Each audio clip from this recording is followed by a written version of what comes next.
Europe Matin. 6h, 9h. Thierry Dagiral. 7h14 tous les matins à cette heure-ci, on feuillette ensemble vos quotidiens du jour. Et ce matin, un homme est en une de pratiquement tous vos quotidiens nationaux ce matin. Grazie. Longuement applaudi hier à la Chambre des députés, on le voit en première page du Figaro. Mario Draghi s'en va à l'Italie dans l'incertitude. Le Premier ministre a remis sa démission au président au lendemain de l'implosion de sa majorité. Joli titre de Libération, Draghi fait flop, l'Europe flip. Il a beaucoup œuvré pour la stabilité monétaire et cela risque de fragiliser l'Union européenne, explique le quotidien. Les Échos vont plus loin et expliquent que cette démission laisse craindre de nouvelles turbulences financières.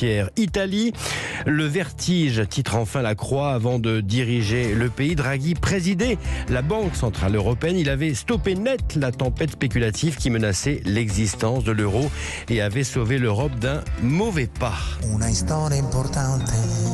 Draghi et l'Italie, Draghi et l'Europe, une histoire importante. Arrêtons-nous à présent sur la une et le dossier du Parisien aujourd'hui en France. La bataille de la redevance. 23 millions de foyers français pourraient ne plus avoir à s'acquitter des 138 € annuels. En discussion à l'Assemblée, la suppression de cette taxe mobilise les oppositions et met sous tension le secteur audiovisuel public. Le quotidien revient sur l'histoire de cette taxe née en 1933 sous la Troisième République. La France imitait alors le Royaume-Uni et sa BBC en créant une nouvelle taxe pour un jeune média balbutiant, la radio. Redevance qui allait concerner également dès 1949 la télévision.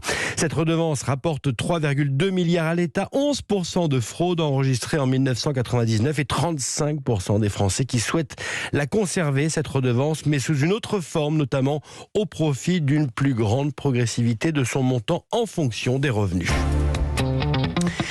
Pour terminer, regardons cet article page 8 du Parisien. Bonne nouvelle, l'inflation reste contenue sur nos produits de l'été. Les boissons anisées sont même en déflation parce que les enseignes n'osent pas toucher à ces produits d'été. L'autre constat, les aliments de l'été voient leurs tarifs progresser mais moins vite que l'ensemble des produits alimentaires. Plus 4,66% pour les eaux à cause de l'envolée du plastique. Plus 13,6% pour les chips à cause de l'explosion des huiles. Plus 11,4% pour les merguez et les chipolatas.